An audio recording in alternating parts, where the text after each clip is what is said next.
Okay,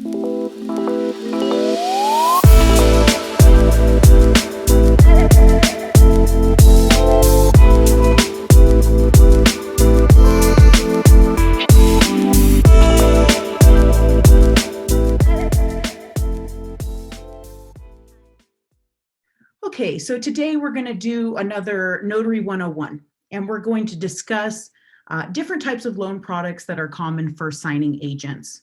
So we're going to discuss refinances, which I would say are our largest volume of work is refinance loans, purchases, seller stocks, as well as a little overview of our loss mitigation section. So real quick, what is loss mitigation?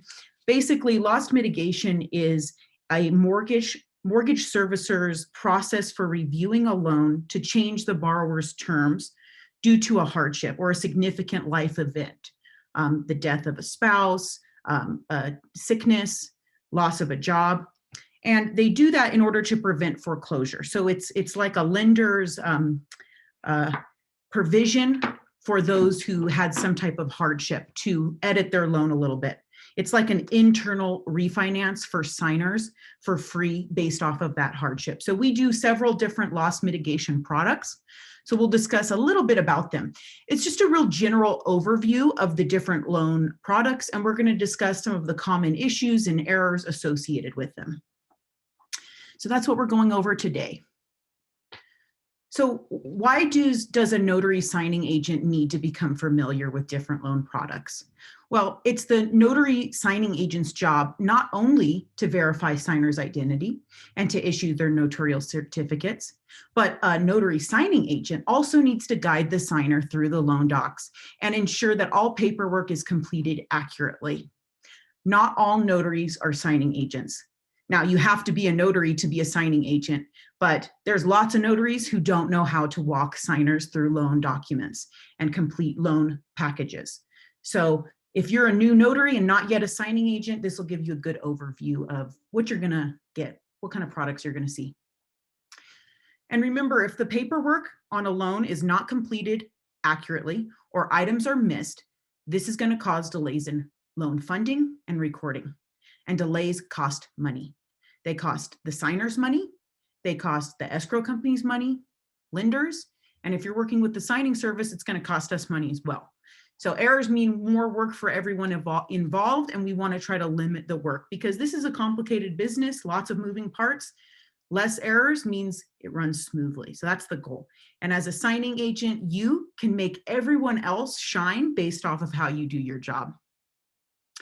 So although each lender, escrow, and title company have different paperwork, there are a standard set of forms that appear in each kind of product. So you can familiarize yourself with those specific forms and the purpose of them and have confidence. You don't have to worry about just working with one kind of lender because you don't know the other lender's docs.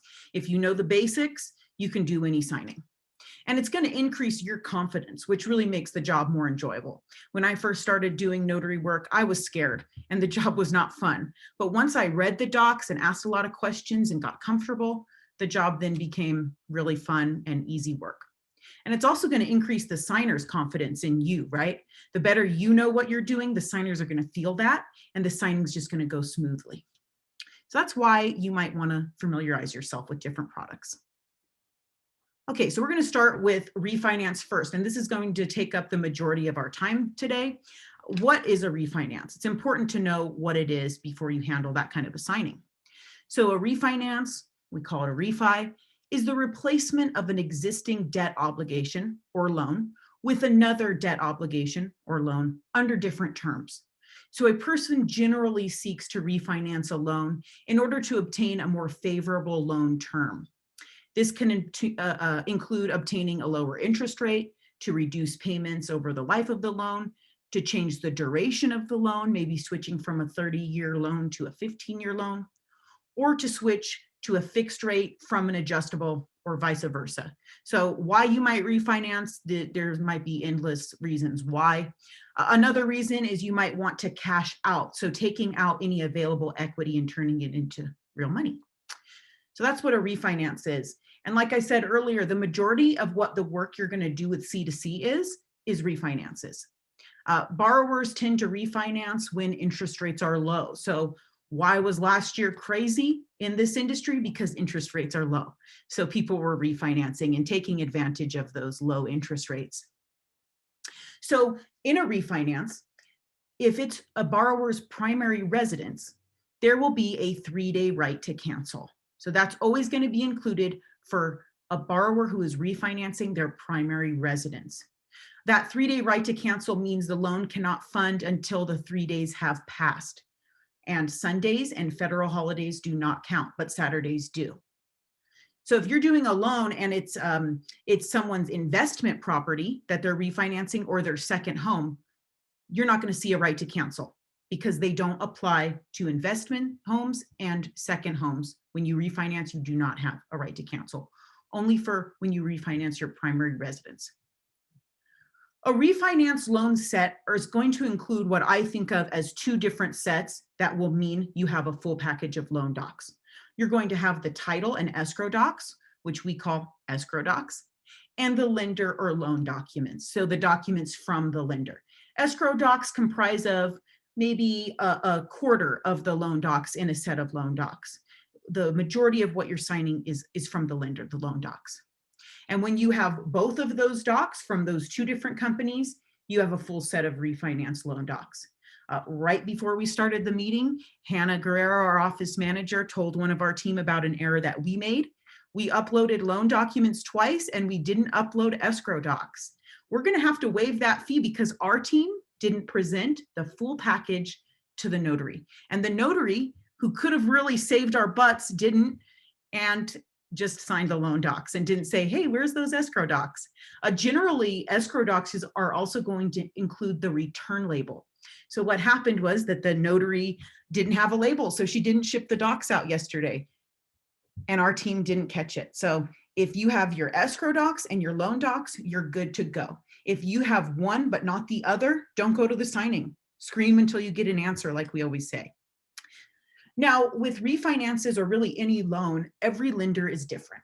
So the formatting of the docs is going to look a little different. The kinds of docs included may be slightly different.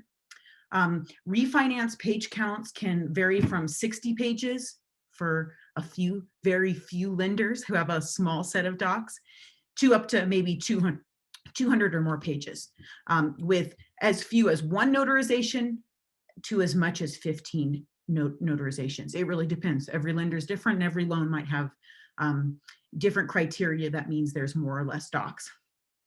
Now, the pay for all loans when you're working with a signing company and pretty much any other company are flat fees. So everything, mileage, notarizations, travel, loan signing is all included in the fee that you're paid. This is something I'm seeing a lot lately where a notary might say, where's my mileage? They don't pay mileage. It's all a flat fee. So make sure to negotiate the price prior to accepting the signing. I had someone make a comment on our YouTube channel the other day asking why our base fee is $75. And the reason why is because we work with corporations, big corporations, who bundle the fees, and they give us a low flat fee most of the time. So that's our flat fee. There is some negotiation, right? If you're driving 60 miles one way, you're probably going to make more money. A quick note, and as you guys know, if you've been here before, I've never asked for more money on a signing ever. I take the fee that they're offering. And the reason why is because it builds partnerships, and I'm going to continue to get a lot of their work. So I don't need to worry about the money because I'm taking signings and I'm going to make what I need. Something that's kind of funny is that notaries will say, I need more money based on the page count. And something that we always think is kind of funny in this industry is you're not going to give us or tell us you will get paid less if the page count is lower, right? So for our client, we can't come to them and say, oh, this is too many pages, we're going to need to charge more. We can't do that. I've seen notaries say an excessive number of pages for a loan. And I don't really love when they say that because it's really not your place to say whether a package has an excessive amount of documents. That's the lender's right to include whatever they want to include. And if they want duplicates of every document because that's what they want, I can't tell them, this is excessive. You can't tell your client that, right? So just a quick note, because I see that happening, and maybe it's just an etiquette thing and you're just not aware that we can't come to our client and say, that's an excessive number of pages. In fact, they might not want to use us ever again. Another quick note is that in a loan signing, there may be legal and letter size pages. I've seen notaries tell us that they don't want the legal. And can you tell your client to not include legal pages? The short answer is no, we can't tell our client that. And the truth is that a loan officer doesn't have control of what their company's loan docs include, whether it's letter or legal size. So just a quick note, you're going to get a variety of lenders with different documents. No lender is exactly the same. So just something to keep in mind for a refinance. Now, since refis are such a big part of our work, I'll go into the kind of main documents that you're going to see almost every single signing in a refinance. And this also applies to purchase docs, which we'll discuss in just a minute. So in the escrow or title docs, you're going to see the settlement statement. This is that breakdown of all of the fees, credits, payoffs. That's going to always be included. Settlement statement. We call that the SS. Sometimes it's called the closing statement, buyer statement. It's the breakdown of the fees. There may also be an instructions for funds due to or from a signer. So if money is coming back to the signer at the end of the process, they want it, the lender and escrow want to know how they want that money. And same thing if there's money due from the signer. So that's going to generally be included. There may also be wire instructions. So if there's money due from the signer to close the loan, there might be wire instructions that you provide to the signer. That way they can wire the funds if needed. There may also be a statement of information. No borrower wants to fill this out because when you get a loan, you're filling out a lot of paperwork multiple times. But sometimes escrow needs this form. And basically it's just asking for their basic borrower information. There may also be something like an owner's affidavit where the borrower just has to verify certain items are correct. There may also be payoffs. So the lender that's being paid off, they may request those payoffs and there's a copy of it. Sometimes there's signatures, sometimes there's not. My kind of rule of thumb is always have it signed even if you don't see a clear signature line. And depending on the borrower's needs, there may be a deed, grant deed, quitclaim deed, warranty deed. These are documents that change the way ownership or vesting on the loan is held. And depending on the state you're in, because every state's a little different, there may also be some tax forms included that are attached to that deed, like the PCOR. But it's not always needed. It really depends on the borrower's needs. Now, as for loan and lender docs, you're always going to see a note. Note is the most important document for the borrower, right? This is their promise to pay. So there's always going to be a note. There's always going to be a deed of trust or a mortgage, depending on your state. You're going to have either a deed of trust or mortgage. They're pretty much the same document, just every state names them different. So like Florida is a mortgage, California is a deed of trust state. A rider is a form that accompanies the DOT or the mortgage, but it's not always needed. It kind of specifies the loan docs a little bit. So if it's a second home, there may be a rider for that. If it's a VA loan, there may be a rider for that. If the property is being refinanced in a trust, there may be a trust rider. So if you're curious, and this is a little tip, if you don't know if there should be a rider, look at the second page of the deed of trust under the rider section, and you'll know one of those boxes will be checked if they need it. If it's a primary residence refinance, there's also going to be a right to cancel, but don't be worried if it's not a primary residence, there's going to be no right to cancel. So if you don't see the doc in there, confirm what the occupancy status of the loan is. There's going to be a loan application, always included. It might be the old version or the new version. And we have a video that compares the two. So you can always reference that. We're going to look at the new loan application today. There's also going to be the closing disclosure. So this is the most signer-friendly document. When you're doing a refinance, you might put this right at the very top of the set. And while you're filling in their IDs, give them this form. This will have all of their loan terms broken down in a really user-friendly way. There may also be some tax forms like a W-9 and a 4506 T or C. This is just verifying that they are the taxpayer in question. So take a look at that. You're most likely going to see it. and also a Patriot Act. So the Patriot Act is something for you as the signing agent to fill in. New notaries will always miss this form. They don't realize that this is for them to fill in. So those are just general documents. Now, there's going to be most likely way more than this included in the set, but you're always going to see these forms most of the time, with few exceptions. Okay, so since refinance are so big, we're going to do a quick review of the common errors associated. And again, these errors can apply to all sorts of products, but this is these are the most common errors for refinances and purchases, since the documents are nearly identical.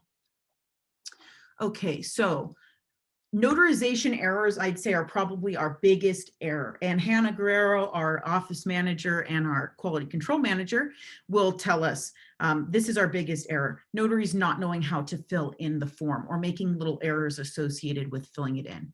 It's really important for you as a notary, and this isn't even a signing agent thing, right? This is a notary thing.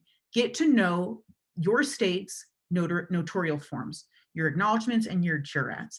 It's really important that you figure out how to fill them in and know how to fill them in well, because errors on these can cause problems, right?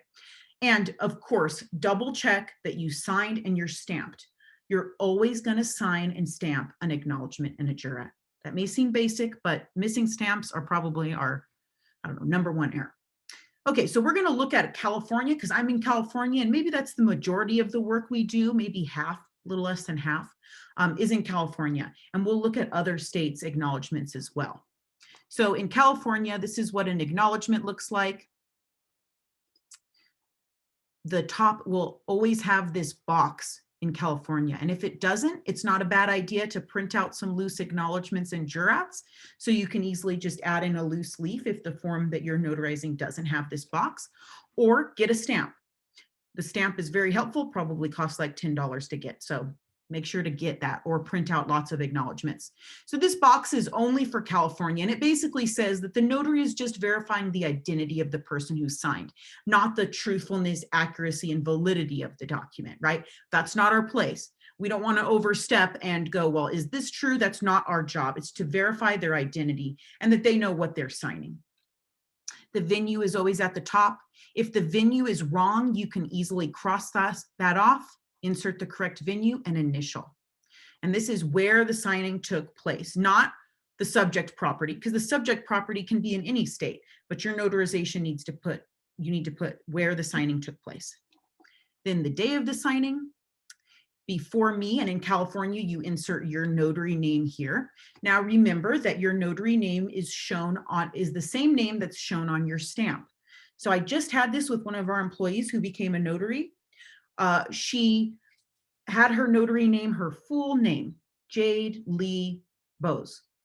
But she thought she put J Bose. She didn't. She's going to have to put that full 3 names on every notary certificate to match her stamp. So look at the name on your stamp, insert that name. So if you accidentally, when you filled in your application, put all 3 names, unfortunately for the next 4 years, you're going to be writing that full name. So if you're not a notary and just want to be a notary, think of just doing a little name, right? Like your first initial and your last name, especially if you plan on doing loan signings. And in California, this is a quick note. In California, after you put your notary name, you must put your title, and your title is Notary Public. So keep that in mind. Personally appeared, this is where you're going to put the signer's name as appears on the signature line. Sorry about that. My computer has a mind of its own today. So you're going to put the signer's name as appears on the signature line of the document. So not what's on the ID, but what is on the signature line of the form you're notarizing. So sometimes the ID might have a little bit more than what's on the documents. You want to match what's on the documents. And then again, you sign and you stamp. So a jurat, again, in California, you're going to have this box. You're going to have the venue, same thing. You can cross it off, initial if you need to. And this is a little bit funny, and we get a lot of errors on this. So it's subscribed and sworn to before me this, put the date of the month, then day of, put the month, then put the year. And after by, you're not going to put your own name, because that's like notarizing yourself. You're going to put the signer's name as appears on the form. So keep that in mind. Don't notarize yourself. I'd say every day for one of our products, we get this error back where notaries think they need to put their name. So on jurats, you never put your name. You just sign and stamp. You put the signer's name again as it appears on the documents. Don't abbreviate. Put the name exactly like the signature line dictates. Okay. So notarizations for other states. So I've included one for Washington and one for Texas because every state is a little bit different. California is always going to have the most verbiage, right? But other states might be a little bit more simple. Washington is not more simple. Again, you put the county. In this case, you don't put your notary name at the top. It says on this day personally appeared. Again, you put the signer's name. Underneath that little paragraph, it says given under my hand and seal this, and then you put the date of the signing, the month and the year. Then you put your notary signature and stamp. It also has some additional information. And a quick note on that. If the acknowledgement is asking for your notary commission, expiration, or your number, or the name on your stamp, stamping will not suffice. The lender actually wants you to put that information, even though it's found on your stamp. So don't be lazy, put that information in. If you don't, they may ask you to provide a new acknowledgement, or someone's going to need your permission to put that information in. So save everyone time and just do it right the first time. Now here's a Texas acknowledgement, and one of our very important clients brought to our attention that this is getting missed. So let's check this out. So again, you put the venue. Before me, this is where you put your notary name and your title, which is Notary Public. On this day of, you put the date. It says personally appeared, add the signer's name, and then it says known to me or proof to me on the oath of blank or through. This is where you'd put the description of the identity card that you use to identify the signer. So I talked to a Texas notary and she says they very rarely use the oath of. Instead, you use like a jurat, right? Because that's our kind of giving an oath form. But you do have to put how you identify the signer. So in this case, we put driver's license. They're fine with DL, that's fine, or passport. Whatever you use to identify them, put it in there. This is getting missed a lot. If this is missed, they'll need an acknowledgement. In the rare case, they'll need just your permission to add that, but most of the time they need a full acknowledgement. And then here it says given under my hand and seal. We put the date here, and then you'd sign. So get to know your state. That's my best advice on that. Okay, so notice of right to cancel. Again, this is just for refinancing your primary residence. The signing agent notary, this is your responsibility to fill in. And new notaries won't know that. And sometimes they'll kick it back and be frustrated and say, oh, well, this isn't my fault. This is 100% your fault. If you don't verify the dates, you're responsible for getting this corrected. So right to cancel dates. If the dates are pre-printed, like in this case, the dates are pre-printed, there's going to be the top date and then the middle date. You can cross that date off, add the correct date and initial. So in this case, this signed on the 26th of March.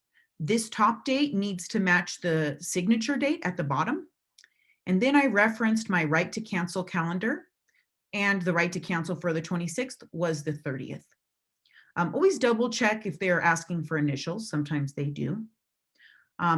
You can initial even if they don't ask for initials. I've never heard of a lender kicking that back and asking for it to get redone because we added an initial on this form, even though it didn't call for it. Now that doesn't apply to all other loan docs. If you have every loan doc initialed, you'll probably need to get that re-signed. But for the right to cancel, you can absolutely have the borrowers initial those dates. Don't have them sign where it says, I wish to cancel. This is another really common error for new notaries. You want to leave that blank. Now it's the borrower's tendency to sign there, right? They see a signature line, they see their names, and they're going to just start to sign. So it's not a bad idea to like put a sticky note there that says do not sign. Or like for me, if we're not social distancing back in the day, I put my hand on that spot. And as I give it to them, I'm like, don't sign there. Borrowers love to sign there. They're going to sign every time. So make sure to block that. There's also a few lenders, and I mentioned this last week, I think, that the right to cancel is kind of on like 3 pages. The formatting is weird. And this is an error I made like a year ago, and I was really embarrassed by it because I had them sign. The second page was the I wish to cancel signature, and I had them sign that form and the acknowledgement signature, which in this form is at the very bottom. And it held up funding of the loan, and the borrowers were super angry at me. So angry that they didn't even want me to come back and fix it. They didn't even want to see me. It was so embarrassing because I train notaries, right? And I made that mistake. So slow it down, right to cancel, pay attention. This is another form that you're not in the zone for this. You slow it down and look at it. Make sure you get it right. And here's a copy of a right to cancel calendar. If you need one, we can email you one. So just email that training at c2csignings.com, but you can find it on the internet too. So it's called the Recision Calendar. As a notary, you're going to want to keep this a physical copy in your journal or in your notary bag. Have one on your phone. I have one on my desk. I know Hannah Guerrero has one on her computer, the desktop computer screen. So you want to keep this with you. This is a must-have document. So another major error for refis and buyers set is hidden signatures. So this is a VA loan document. It has a little sneaky signature on the second page at the very bottom. So you're going to want to get to know these documents. Look for the signature. Ask the company that hired you for help if you're not sure if that's where the borrower needs to sign. But this is a super common error. We had a conference call this week, and basically it was acknowledgments and signatures, things just not getting missed or not getting signed and getting missed. You're probably not triple checking your docs if you're missing a signature. So like I always say, triple check, you have to. This is another HUD VA form, and this is a real life sample of a missing signature. This is missed all the time. So on this form, on the second page, there's 2 signatures. They got the bottom, didn't get the top. So slow it down, examine each form. And this is that new uniform residential loan application, and I hate it. I like the old one. I'm very comfortable with the old one. This one stresses me out because every lender truly is different. But there's always going to be an initial at the top if there are multiple borrowers.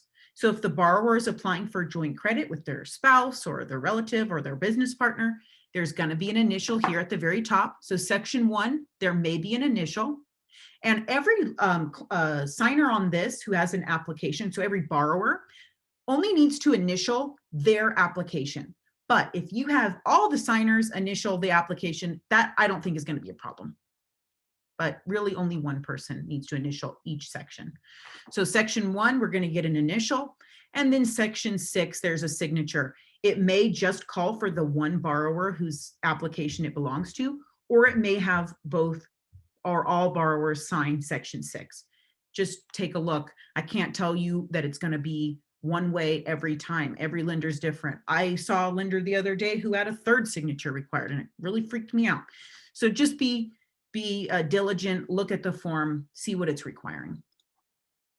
And then again, hidden notarizations. This one, I mean, we probably get this back, I don't know, 3 times a day, maybe more if it's month end. This is an actual document, errors and omissions compliance agreement. And you see this little sneaky hidden notarization. This needs to be notarized. If not, we're going to reach out to you and ask you to complete this form. And here's some tax forms. Again, these get missed all the time. This is a 1040.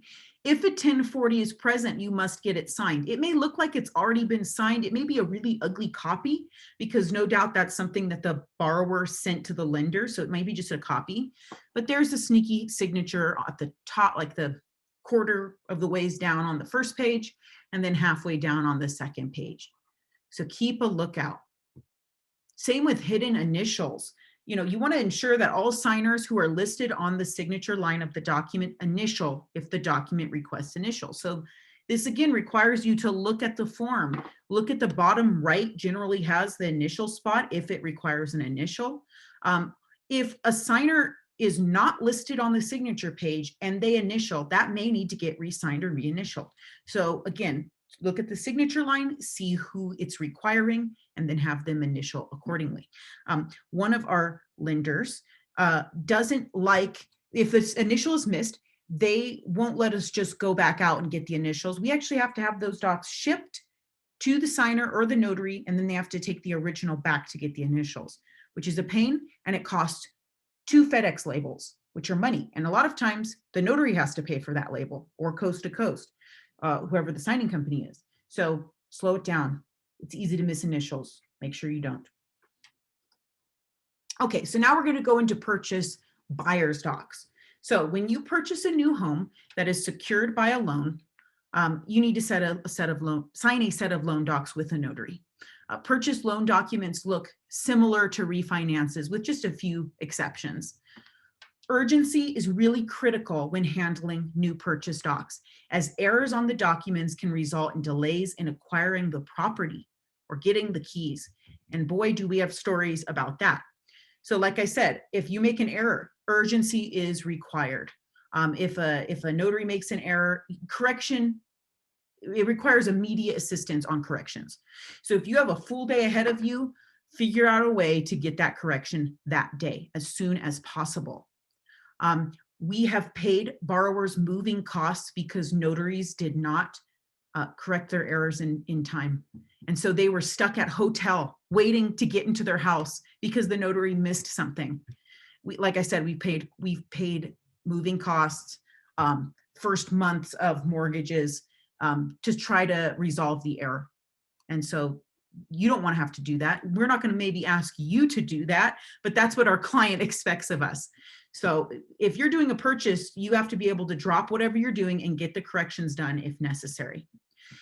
And shipping is also important. If possible, ship the documents the same day as the signing. So if it's signing at 4, but you know there's a FedEx at 7, the cutoff time, go to that FedEx, ship them immediately. Purchases may also require scanbacks. I have a story about shipping delay. When I first started doing notary work, I was 18 and I did not know this information. And my mom is the owner of Coast to Coast. So I think she probably just assumed I would know because I've been around it for, my whole teenage life. I did a purchase, and for some reason in my head, and I don't know where I got this idea, but in my head, I thought, oh, purchases have less urgency. And I think I delayed shipping them like 2 days. I just had them in the trunk of my car. And my mom comes out and is like, where are these docs? And I'm like, oh, in my car. And she's like, no, purchases ship today, because there's no right to cancel, right? So the moment they get those docs, they can start funding and recording the documents. So it's really critical that when you do a purchase, ship the docs immediately. That really applies to every loan product, but the consequences are greater when it's a purchase or a buyer set. Like I said, there's no right to cancel. So they can get the docs and start to fund the loan, get that done right away. So shipping, really critical. Double checking docs is really critical. And like I said, most buyers' loan docs are going to look the same as a refinance. So the errors are going to be the same. So everything we just talked about applies to this as well. Now, every once in a while, you'll get a request for a cash buyer's documents. If a person is buying a house just straight up with cash, there's only going to be like title docs. There's going to be no loan documents. So buyer sets that are cash buyers are smaller. They're more like a seller set, which we'll get to in a minute. And for a set of cash buyers, maybe 20 to 50 pages max. And the fee for these is generally lower as well because they have less notarizations and lower documents. Okay, so what about a seller set of docs? So again, if you're selling a home, you must sign loan documents or documents with the notary signing agent, as there will be several forms that require notarization. Sometimes the seller and the buyer sign docs together, which is always kind of fun because you get like double the fee, but not always. And it's not always possible or going to happen like that. Seller's docs are typically a very small set of docs with few notarizations. And the docs are going to consist of title and escrow docs only. The page count can be 20 to 60 pages with anywhere from 1 to 5 notarizations, sometimes more, but generally 1 to 5 is about right. These docs are not date sensitive most of the time, although the sooner that they get them signed, the better. But sometimes the docs weirdly are dated for a past or future date.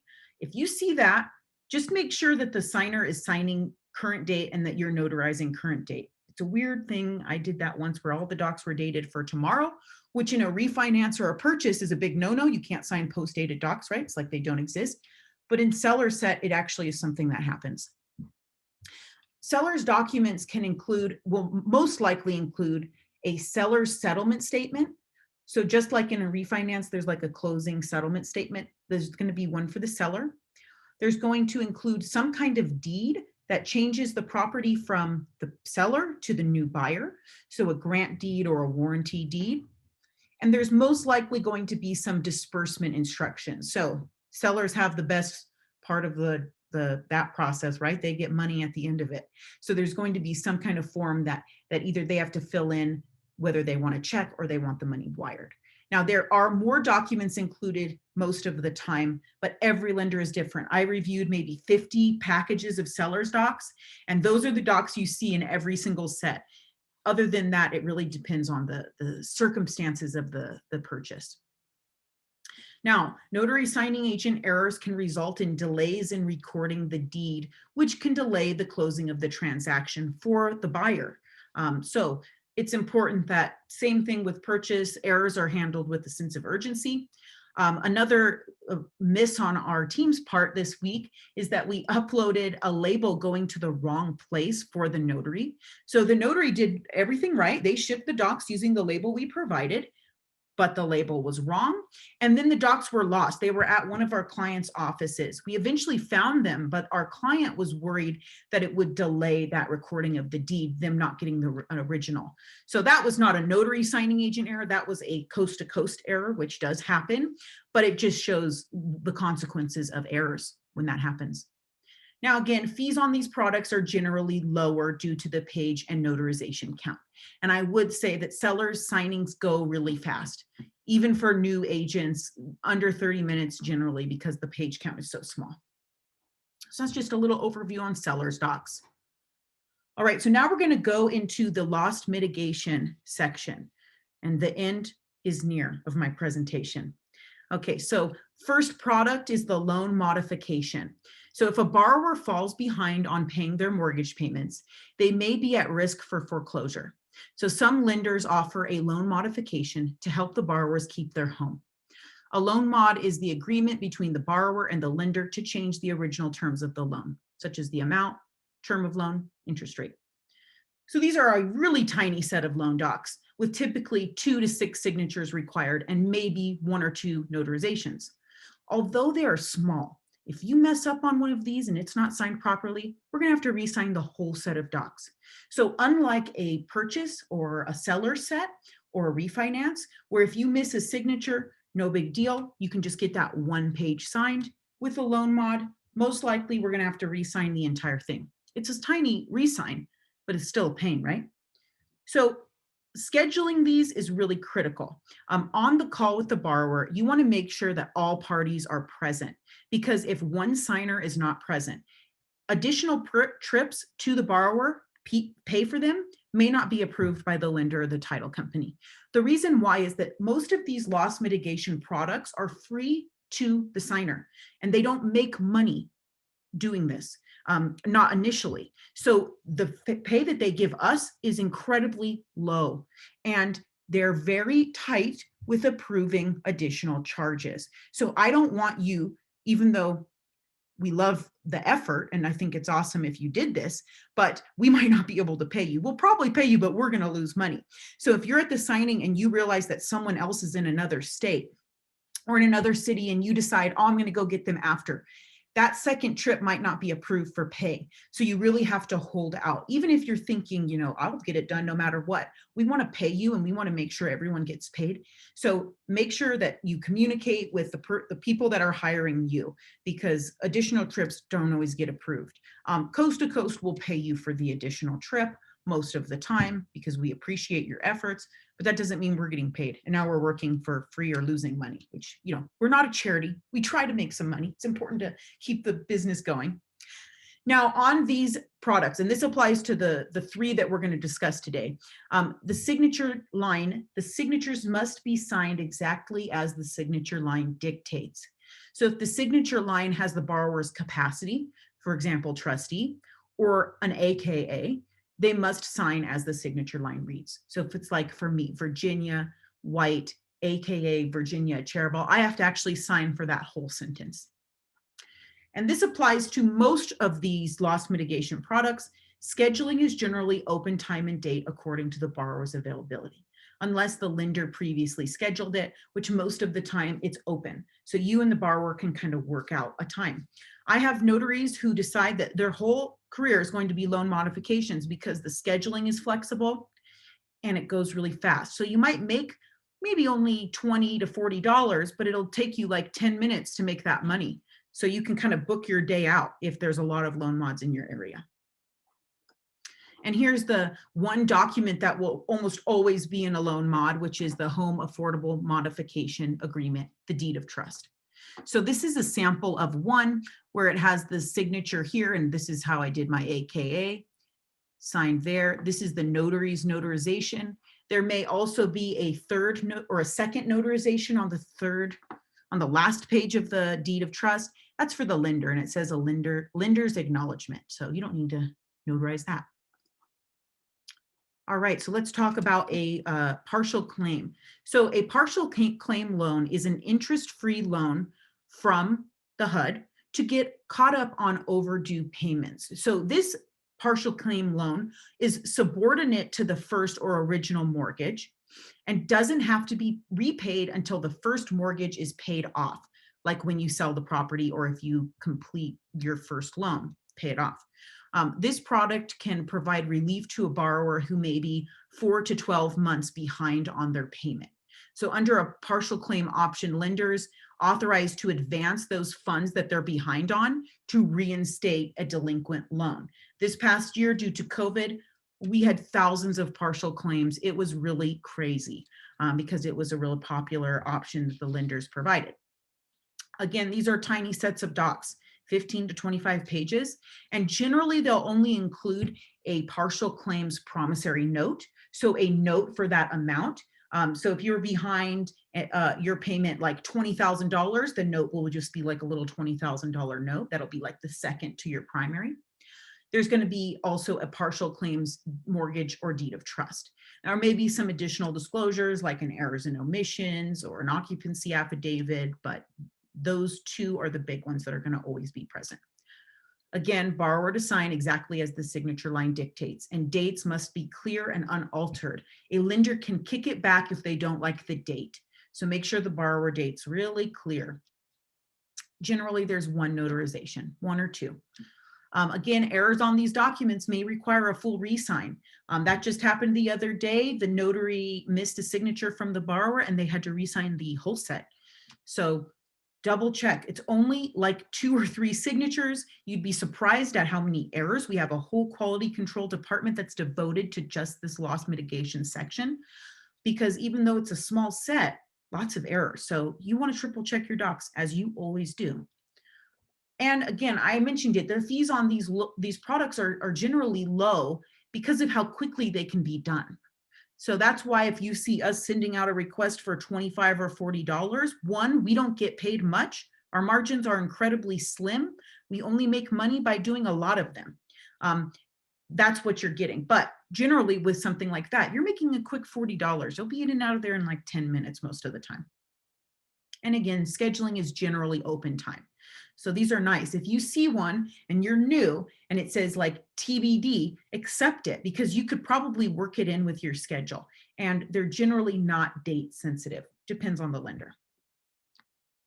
All right, so deed in lieu is our last loss mit product. This is a transaction in which the homeowner voluntarily transfers title of the property to their lender or their bank.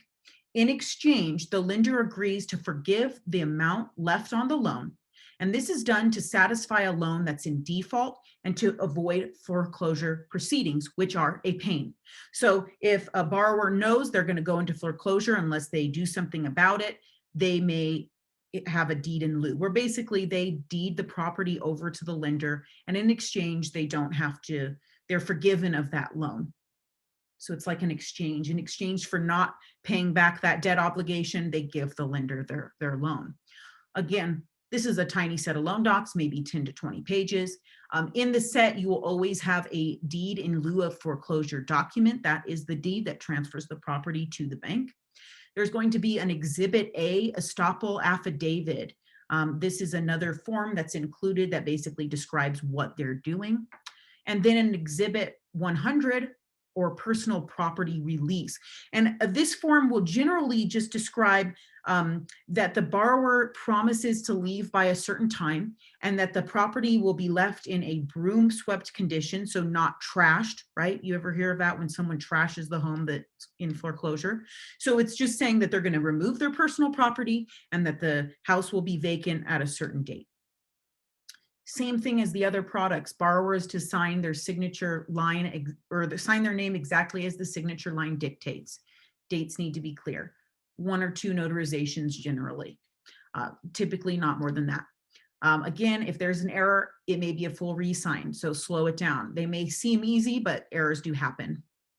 And again, if the fee is low, it's because it's a tiny set of docs and the lender doesn't make any money, so they're tight. They don't want to spend any money because they're not making any money right up front from the transaction.